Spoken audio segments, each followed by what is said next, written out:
อืมแล้วมันหลักใหม่อีกมันบ่ปลาโธ่บักลาเห็นยังนั่นได้โอไม้ลินน้ำแล้วเอาสบายดีเด้อเนาะจ้ามันเห็นใหม่เห็นเบิดแต่ว่าเรื่องสาวดำน้อยนึงพี่น้องเนาะนั่นหน่อย FC ที่เข้าใจผิดโอ้ยสาวดำเนาะพอได้แล้วเลยอยากลบอยากหลีกชั้นจังซี่พี่น้องบ่แม่นว่าโอ้ยเนาะสาวดำแล้วปุ๊บผู้นั้นแล้วหนีผู้นี้ได้พี่น้องเนาะยันคิดนั่นนะตาว่าซั่นเขาบอกว่ามันนะมันในตาการมันนะดิมาตายกันช่างบอดเขาเสนอว่าได้แล้วมาตายกันครับแล้วหาหน้าเนาะว่าเซนตี้แล้วบัด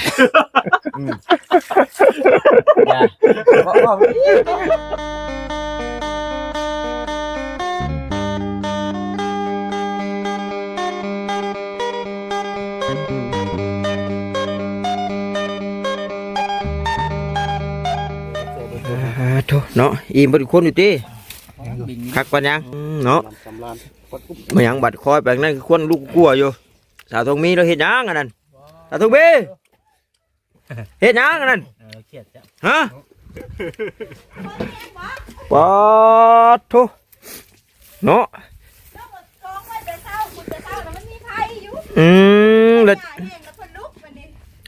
มันหลักใหม่อีกมันบ่ปาโธ่บักลาเห็นยังนั่นได้โอไม้ลินน้ำแล้วเอาสบายดีเด้อเนาะจ้ามันเห็นใหม่เห็นเบิดซะเนาะเอาสบายดีเด้อท่านเดี๋ยวกินแล้วเข้านะกินได้เหยเนาะมันคล้ายเครื่องได้ไงว่าคือผู้แซ่บท่านเนาะโอ้ยจักไฟแหละใช้เคยไปทางไหนเบิ่งได้กระถางไงครับพี่เนาะสบายดีได้ทางนี้สบายดีแล้วบ่ทางนี้สบายดีบ่าวเซนสิได้ล้างถ้วยดีบ่เนี่ยเนี่ยมันแล้วเหรอเนาะไม่บุ้งมวยเจเป็นมวยแล้วพอดีไปขอดได้ใช่เอากับพี่น้องเลยล้างมือก่อนเด้อเสร็จเนาะพี่น้องล้างมือแล้วก็กินน้ำกินน้ำเตรียมล้างถ้วยก่อน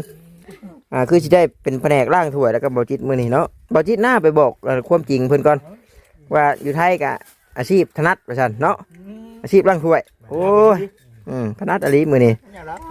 หมูชื่อไม่กินนี่ก็ถือว่าบุญปากได้เลยนะเอามากินน้ำข้าวหั่นแม่ว่า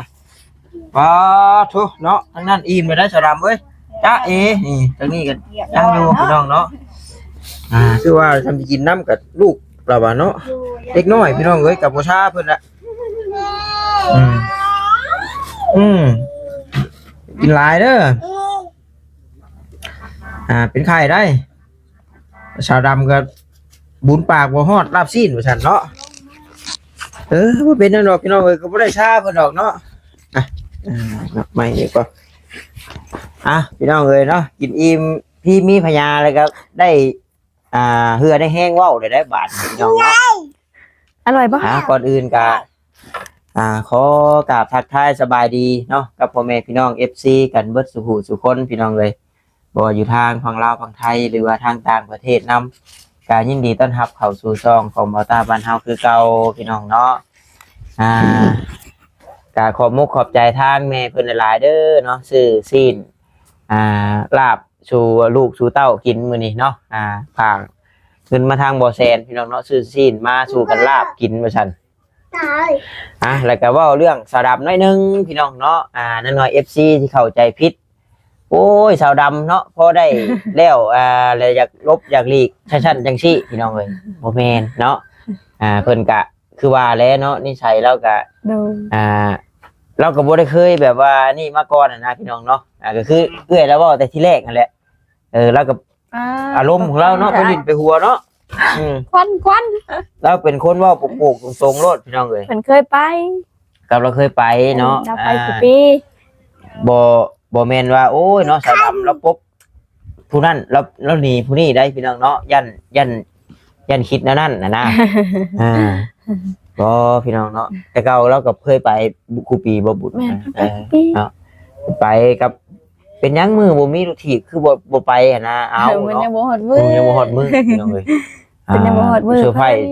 เราได้เลยบัดฮอดมือบุญพอดีแล้วไป เราก็เอารถเราไปแล้วๆน้องบัดนี้เราบัดมีรถบัดนี้ ก็บ่ได้ว่าดอกพี่น้องเอ้ยเนาะแต่ว่าสิว่านี่สิว่าสาวทองมีพี่น้องควันแท้ควันว่าเลย บ่ได้จูดได้เอ้ย บ่ได้จูดแต่มันหลักใหม่เองมันเนาะ โดยเมื่อเช้านี่แหละแม่นผัวน้องเพิ่นจูดแล้วน้องได้เสียหญ้าไปทมไว้ อืม เพิ่นก็บ่ลูกปัจจุบันมามันคือจะว่าลูกบัดนี้ ยามันเลยเนาะก็เบิดเนาะแต่ว่าหอมควันชิ้นแล้วล่ะเนาะสาวดำเนาะสาวทองมี โดย สาวดำบ่มาเลยสิบ่สาวดำบัดมื้ออื่นยิดบุญไผมาก็สิพ่อเราอยู่ดอกพี่น้องเนาะเพราะว่าเบิ่งในคลิปเบาแสนก็ว่าบ่เห็นเนาะบ่จิตก็ว่าบ่เห็นบ่เวียดก็ว่าบ่เห็น อยู่เตาถ่านแล้วคือเก่า แต่ละคนเลยมาชุมนุมกันเดี๋ยวนี้บัดนี้แล้วก็ไปบุญพุ่นละเห็นเราจังไดคือว่าเห็นอยู่กับบ่ถอกบ่เทิดอยู่ทางเขาบ่แพทย์บ่ทายเราอยู่แต่เราไปพ่อไปลินบุญลินหยังนี่พ่ออยู่เนาะเราอยู่พุ่นพี่น้องเอ้ย เพิ่นยังอยู่พุ่น มื้ออื่นพ่อเราอยู่ดอกมื้ออื่นนี่ เบิ่นกับพ่อเราอยู่เตาถ่านคือเก่า เตาทานคือเก่าแหละเนาะให้อยู่บนเก่าหลายก็เมื่อยได้แล้วอ่ะ ไปลองรถแต่ว่าได้รถใหม่เลย แต่ก็บ่แม่นว่าบ่ให้ไปดอกพี่น้องให้ไปอยู่แต่ว่าก็ย่านนี่แหละแนะนำเรานำได้เรื่องรถเรื่องรางพี่น้องเนาะขี่รถขี่รางย่านเกิดอุบัติเหตุพี่น้องเนาะบ่ได้เกี่ยวรถถีบได้พี่น้องเอ้ย แม่นแหมเพิ่นบ่ตามเฮาก็เฮาตามเพิ่นเนาะ อันใดล้างถ้วยบ่ทั้งนั้นเอ้าเนาะ ว่าไว้หันก็ได้อ้าย ห่านสิโชด โดยน้องลากเอง บ่ได้แล้ว น้องลากเองบ่เป็นหยังไอ้สุขอ้ายมาเยี่ยมมายามเนาะบ่เป็นหยัง เนาะแมลงนี่คํแต่บ่ฮู้จัก ยังบ่ฮู้บ่ได้ถามมันจังได๋ก็สิคำคือเก่าหั่นแหละ ได้คํเก่าติ เพิ่นช่วงนี้คนงานเพิ่นสิพักปีใหม่เด้เพิ่นก็อยากเล่นเวียกแน่ อันเพิ่นลงเป็นเพิ่นไล่เป็นรถบ่อันแบบว่าเงินเพิ่นนะแบบว่าไล่เป็นเที่ยวเป็นหยังสิบ่เพิ่นไปแก้มา โอ้แล้วอะไรรวมเงินวันเลยนะ เอาวันหนึงเท่าไหร่ แล้วบ่ได้อ้าย ยันว่าเพิ่นยังรับพนักงานเนาะยันว่ามีพี่มีน้องอยากมาสมัครหน่อยแนะนำให้ดอกพี่น้องเนาะ โอ้ยพูดแล้วนะ มาเจ้าจิไปถามนะ เนาะฮะ ไม่ได้จะไปเฮ็ด โอ้ยยอมแล้วข่อยก็ได้เนาะมีเวลาพี่น้องเอ้ย เราไปพูดเราก็มีพี่น้องอยู่ดิสาดับ มีไอ้ มีบ่ โดยแต่กี้แต่สมัยยังน้อยพอเฒ่าเคยพาย่างไปดินย่างบุญมันนี่แหละเพิ่นพาไปยาม แบบมีพี่มีน้องมีบอลได้กินข้าวกินน้ำ โด เนาะ ยก็เพิ่นถามว่าลูกไผร้านไผร้านพอเฒ่าเติ้นลูกเมนูเขาก็ฮู้แน่ก็ฮู้จักหลายอยู่คือแต่กี้คือน้องว่าหาได้ถูกยากพอเฒ่าพาไปขอเขาวขอน้ำน้องก็เคยได้หาบเขาวย่างมาแต่บ้านและโดยเพิ่นพาไปขอแล้วก็หาบย่างมากับน้องดำ เอายังไปขอสมัยแล้ว ก็จักเดินก็บ่จื้อได้ บ่จื้อเนาะแต่ว่าไปแต่น้อยพุ่น โด เนาะ ยลังเทื่อก็เพิ่นไปหาพี่หาน้องเนาะลังเทื่อหาพี่หาน้องเพิ่นตักให้นัดช่วงหนึ่งน้องก็เคยได้น้องเฮ็ดกอยไปแลกเขาอยู่ทางบ้านพ่อน้อง เอากอยไปแลกข้าว โด น้ำ ยบ้านนะเพิ่นอึดกอยเพิ่นว่าใกล้สิฮอดยามบุญหัวเขาแล้วน้องนี่เอากอยไปแลกเขา กอยไปแลกข้าว โดย อ้อยหนึ่งกอยใส่มังอึผักก็ได้แซ่บ โดย อยู่ได้พี่น้องเนาะคือคู่มือนี่พี่น้องเนาะถามว่าเบิดบ่ยกคอเข่าก็ยังอยู่พี่น้องเอ้ยเนาะก็ยังคือเก่าแหละยังขออยู่จะเฮ็ดได้จ้ะผู้บ่มีเนาะสาวดำ โดยแม่น นี่อยากว่าสาวดำเลยได้บ่มี สงสัยสิไปแหวซอดำนั่นเอง เนาะนั่นเวกบ่ได้เวดอกมื้อนี้เฒ่าเมื่อแน่เมียอยู่บุญมื้อนี้มื้อเทศเด้ บ่ อยู่บุญนั่นก็บุญกันบุญแกะขายเครื่อง โดย อ่า บ้านยังไงคือว่าจะลงขายเครื่อง บ้านโคก บ่เคยเห็น บ่เคยเห็น โดย จากบ้านอย่างแน่เขตเชโนเขตอันไปทางเชโนทางรักษาสิงหา ขึ้นไปทางรัก35บ่ แม่น โอ้น้องเคยไปอยู่ได้ไอ้น้องจิบไปทางรัก35 อันป้าน้องนะเพิ่นเป็นคนอันนั้นนะลาวหลุ่มนะอยู่บ้านจัดชั้นสื่อบ้านเพิ่นนะน้องจะเคยพาเพิ่นเมื่อบ้านอยู่ ว้ายบ้านหยังแถวนั้นข่อยไปดูอยู่ได้เขตนั่น โดยน้องสิขี่รถจักรพาเพิ่นเมื่อนี่เขาไปได้ทางเช้าสิหาและสิอันแหวกเขาไปเพิ่นเขียนว่าดงลิงดงเมือง โอ้ฉะนั้นพูด โดย โอ้ยฉันบ้านจัดฉันย่านทางบ้านคำตรงหลองบ่ โดยแม่นอ้าย คำตรงหลองบ่ โดย ไป ทางนั้นได้ คำตรงหลองบ้านป่ากล้วย บ้านคำปาแหนพี่น้อง โดยแม่นเลย เจ้ามีพี่น้องพูดจังน่ะมีบ้านพูด พ่อแม่ทั้งป้าเพิ่นเท่านั้นน้องก็เคยเพิ่นพาเพิ่นเมื่อเพิ่นมายามพ่อยามแม่เพิ่น กันผี นะ ฮะล้างถ้วยบ่เอาสัญญาณบ่ตามมาแล้วได้ เพิ่น พี่น้ ว่า อง เดี๋ยว เนาะ นั้นเนาะบัดนี้ เออ โอ้ยน้องว่าป้าไม่ทันก็ได้ โอ้ยบ่เป็นไรดอกมาเนาะเดี๋ยวไปช่วยกันล้างก่อน โดย เด้สไลด์กันหรือว่าไปล้างกันบ่ซั่นเนาะโอ้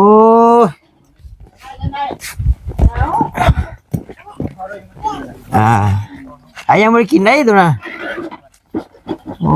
กินได้ก็ล่างได้อยู่เนาะ ล่างแล้วบ่เซนก็ชอบหมอแน่ให้แต่เช้ากินข้ามล่างเจ้าบ่มาเปลี่ยนล่างมือเพื่อนน่ะพอละ เจ้านะ พี่เอาน้ำนี่ก็ได้เดี๋ยว ได้หาบอลตั้งกล้องก่อนพี่น้องเนาะไปกันไหนแล้วก็ซื้อมาอยู่ไหน นี่นั่นแล้วตัวเจ้าชื่อนะ เอาไว้ที่บ้าน คือแล้วโอ้ย นั่งกิน เนี่ เงี้ ย ย เปลี่ยนสิมาเข้าน้ำเลยเนี่ย ฮะ เข้าน้ำได้นี่ เปลี่ยนเสมือนกองน้ำบ่โอ้ นั่งกินเงี้ยมันออกก่อน ทำดีๆนะจิตเดี๋ยวจานแตก มันมีมันเลยต้า จะได้บาทนี่ เอ้าทนายมักตีได้ยอดทางเลยเขาตำหนิมาแล้วมันมีมัน มีขับมันเนาะ ใครล้างจานไม่ดีแล้วเนี่ยบอกกับบ่ที่เพิ่นได้ มันหลีได้ เขาเป็นลูกน้องแต่ว่าเฮาเฮ็ดงานบ่ดีเด้ ล้างจานมันมีขับมัน เดี๋ยวนี้สอนอยู่ครั้งพี่น้องเนาะ แต่ว่า ประสบการณ์ ประสบการณ์เพิ่นก็ดีที่เฮาแหละพี่น้องเอ้ย ดี เอาเพิ่นบอกถึงแล้ว แม่น หลังบ่ดีเพิ่นก็บอก มันมาบัดโทษไผกว่า แม่ บ่สะอาดแท้เพราะว่า ว่ามาเฮาพี่ได้บ่สะอาดเนาะ เอาไปได้บ่สะอาด ไปเฮ็ดงานเกี่ยวกับเขาคนป่วยพี่น้องเอ้ย อยู่โภชนาการโภชนาการเนาะเดินเนาะโภชนาการ เสียนี่ ป่วยนะเพิ่นก็สิเห็นคลิปของเฮาอยู่บ่เนาะเพิ่นเห็นว่าคนไทย เพิ่นเรียกหลาย เห็นเพิ่นบ่มักเบิ่งคลิปแนวนี้เนาะ แม่ เอาตัวมันมีหลายแบบเนาะ นี่ก็ได้ เพิ่นถามว่าเพิ่นดีบ่พี่น้องเพิ่นก็ดีได้พี่น้องเนาะ เดี๋ยวนี้ได้ไอ้ต้าฉันได้หมดได้ยังหมดแล้วทำไมหมดไวยัง เพราะว่ามันมาหลายอยู่ แบบนี้ไง มันนี่ไงเฮ็ด ว่าอะไรกันทำยังไงลืมฟื้นมาจากชีวิตจริงนี่แหละว่าเป็นการแสดงอยู่นี่ แม่ทำไมฉันได้หมดไวจังไอ้ต้า หุบปลาไปก่อนปลาไปก่อน เปลืองไงเนาะตัวนี้บ่แม่นเฮ็ดงานได้เอ้ยเปลืองนิดประหยัดได้ มันยันบ่มันเลยคันใช้หน่อยนะนั่นใด มันก็ลาบใจขับมันบ่ได้เนาะ เจ้าจะให้เมียข่อยเห็นได้ ฮะ เมียข่อยเห็น คือเว้น จะ เจ้า เวลาการที่ แม่ มันไม่คุยใช่ป่ะ แม่ ลา ลา ไม่อยากเห็นเลยมั้ย มันยังเฮ็ดได้หมด มันก็เฮิร์ตเลยอ่ะ ยังเฮ็ดบ่เป็นเต้งเกี่ยวก็เต้งเกี่ยวบ่เป็นเนาะ อยู่คนเดียวนะสิ อยู่คนเดียวมันอยู่ได้เฮ็ดเป็น แต่ว่าเอาเนี่ยแต่เจ้าบ่ได้เอากับข่อยเจ้าคือชักตรงเสื้อแอนนุ่งเอกปิดเขา แม่น ว่ายอมแล้วว่ะยอม ยอมเนาะ ไปมาหุ่นเมียบัดเอ้าไปคักบัด เอาอันนี้ก็ชีวิตจริงเลยได้อย่าแล้ว ดูว่าหลายเลยดิเดี๋ยวที่ถ่ายคลิปอยู่แหละ เป็นอะไรจะชักอีก โอ้ยที่ได้ใช่เอง จะปากชัด ได้เรื่องดิบ่จิตเนาะ เดี๋ยวนี้ได้อย่างนี้แล้วว่าเฮ็ดคักอยู่แล้วมันมีมันอยู่ แล้วก็เอาไปพึ่งไปตากข้างใน เอาไปตากข้างในได้อี ตากเอามาเช็ดได้ ว่ามันผลกันเด้ ถาดเล็กเนาะถาดเป็นเละได้อยู่ห้องหมอพี่น้องเลยเนาะ โอ้ยว่าจังว่าอาชีพแล้วก็ได้มาแต่อาชีพหนึ่งคือล้างถ้วยล้างจาน ล้างจานแท้ โอ้ บ่ตาหุงเขาบ่ตา ข้องไหนดีเนาะ ฮะ ข้องไหนเฉพาะชุ่มเคยล่างอีก โอ้ไม่ได้ อันนี้บัวเล็บจน จนบานวะ แหม่ เขียนดีได้ เอาคือว่ากระล่อนล่างงานน้ำยาเกือบทำกระทังเนาะบ่จิเนาะ แหม่ กัดมืออะไร กัดได้บ่ เอา ตา ไว้ใส่ถุงมือวะ บ่ ทิศเดียวได้บ่เชนทิศเดียวได้ก็ร่อนอย่างนี้นะ เนาะจะว่าไอ้ตาทำไมมุดไว้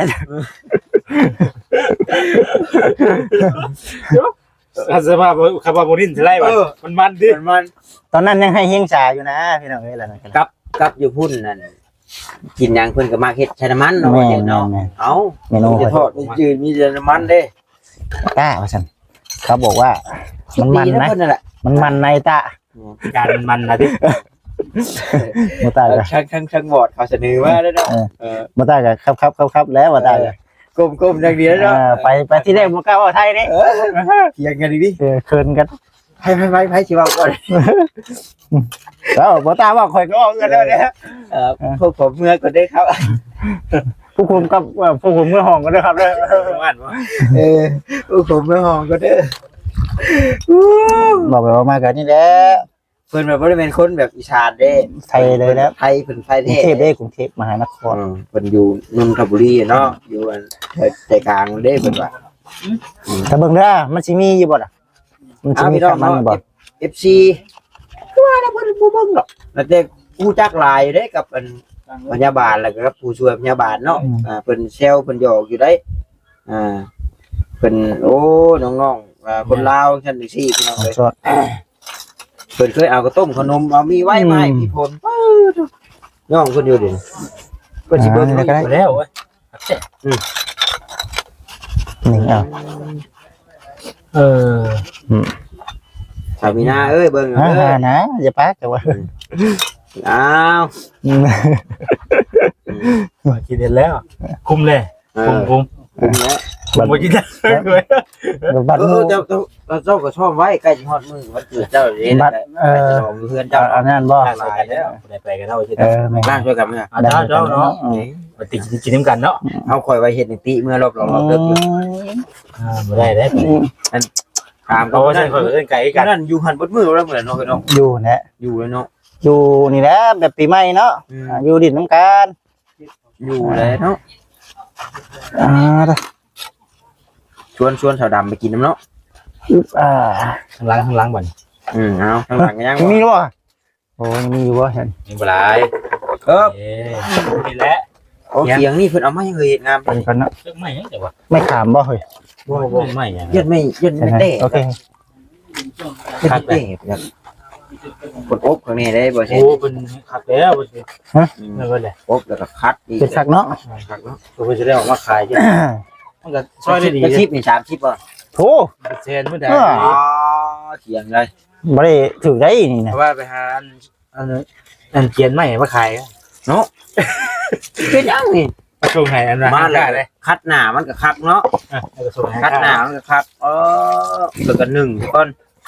เป็น1ได้เพิ่นต้มแล้วบ่จิเลย นั่นบ่ เอาเลยกับมวยจะได้มาเฮ็ดได้เนาะ มันจะ บ่ได้ มันต้องพันลักการยังไงได้ แม่เพิ่นต้มจำมันบ่ต้มมันก็ขึ้นล่าง โอ้ หรือว่าเสียงธรรมชาติบ้านเฮาน่ะมันด เพิ่นต้ม ทางขายมันนี่ แล้วก็มา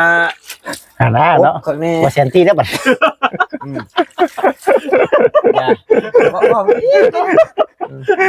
บ่เฮ็ดคักอยู่มันหักก่อนล่างครับมันหักมีเลยตินะ ยังมีอยู่เนาะ เออ ก็เป็นดีเนาะ ยะเช้า ขายว่าเดี๋ยว ทั้งครัว มันอันนี้แล้ว ทั้งครัว เช็ดมีคราบน้ำชื่อก็บ่ได้เด้บ่เช็ด ต้องเห็นเนียนจุ๊บเลยเนาะ อ่า ไอ้ตัวนี้บ่เนี่ย อ่านตัวไทยมันบ่ค่อยเก่งปานใดพี่น้องเนาะเขียนชื่อโอ้กับคนไข้กับผู้เพิ่นจุกจิกก็มีกันได้ ผู้เพิ่นจุกจิกก็มีอยู่ผู้เพิ่นง่ายๆก็มีพี่น้องเนาะผู้จุกจิกก็พอโทษติดรายชื่อผิดนี่ก็เอ้ย แม่นั่นแหละ ได้แล้วนะ ผู้กินเผ็ดผู้กินบ่เผ็ด สมมุติว่าเพิ่นบ่กินพริกเพิ่นบ่กินเผ็ดบัดเอาตักมาพริกให้เพิ่นทานข้าวอีกที่ ทานข้าวอีก จักยานะมื้อนี้ข่อยได้ล้างถ้วยได้มื้อนี้เบิ่งเคยละ เอางอยเลย แล้วส่วนนี้มาเทียนนี่แล้ว แม่ใส่ใส่รถเนาะเฮ้ย เต็มลงเลย น้ำยุ่มบ่ดอกบ่ได้ใส่ไฟดอก พลังงานนี่นะ เขาบ่ ม่วนนี่ว่าจะได้ทุกคนนะ ม่วน พวกนี้แหละเพิ่มแล้วบาท นี่เป็นอย่างเตี้ยเลย เชื่ออย่างเดียวบาท มันคือซี่บัด ทุกคนได้ว่าหน้าบ่อยู่เลยจ้ะ แต่ตรงนี้นะอยู่ดิ อ๋อฮะนี่เห็นบ่นี่ โอ้คันได้บ่คันมันสิได้บ่ ได้บัดนี้ ได้สิเนาะ แล้วกินแมนมอดไล่ๆเอ้ยตะกี้มันมีน้ำมันเลยโอ้งาม ผ่านมาแห่งชิป ครั้งแรกบ่ มันจะดำมาแห่งเช้าได้นี่ โอ้โห ปรับเช้าได้หรอ โอ้คักได้บัดนี้เนาะโอ้มีบ่ ว่า เจ้าเฉมื่อบ่ บ่สิเอาไป ไว้ให้เรา เรียนว่าเนาะ สิเบียมือเนาะสิมาให้เราแล้ว ปุ๊บบาทนี้ต้นม่วงต้นยางแล้วได้กินชุ่มชื่นบาทนี้ใบรุ่นบาทนี้ตื่นน้ำบ่ตื่นน้ำนี่เนาะ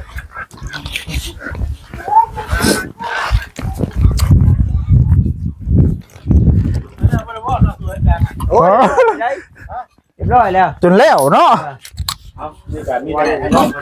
ไว้เดียวได้สายังอยู่น่ะ มอบให้สนามเราแบบเนาะ ยังอยู่ไปเลยเนาะมันจำเนาะ อันนี้เนาะ จะบอกกูจัง เป็นนี่ บ่จิตเอ้ย เดี๋ยวบ่ บ่จิต โอ้ เจ้าบ่ได้บอกอย่างไรบ่มายืมเจ้าเลย บ่ได้ว่าจังได๋ บ่ได้บอกอย่างไรสิยันว่าขี้มูลายพูดเถอะ นี่เพิ่นผมได้เซา ชื่อเนี่ยอยู่ในกินมื้อนี้ก็เป็นเงินผู้ใหญ่เพิ่นแม่ยังบ่แสนบอกชาวดำเพิ่นละบ่บอกชาวอันต้องมีเพิ่นละบ่แม่เพชร โดย À, ล้างไว้เรียบร้อยแล้วพี่น้องเนาะ เว้าอยู่เมื่อวานนี่โอ้ยฉลองขึ้นเฮือนชาวดำเหมือนกันเนาะมื้อนี้แม่เพิ่นฉลองให้อีหลีพี่น้องเอ้ยครับอีเมลี่พี่น้องเนาะน้องเลยว่าสิได้ครัวเป็ดเนาะ โอ้ยเว้าหยอกไว้ชื่อแล้วแต่เจ้าจับมาจักมีผู้ใดบูชกล้าครัวนี่ว่าหยอกกันชื่อดอกอะนะ เอาโอเคฉันพี่น้องเอ้ยเนาะตะกี้ว่าชาวดำที่ขี่รถถีบมาส่งกระต้มมันให้ชาวทองมีโมเห็นมื้อนี้ อยู่ดีไม่แห้งเด้อพี่น้องเด้อเนาะเบิดสุขุทุกคนขอกล่าวเข้ามาสบายดีเด้อพี่น้องเด้อบ๊ายบาย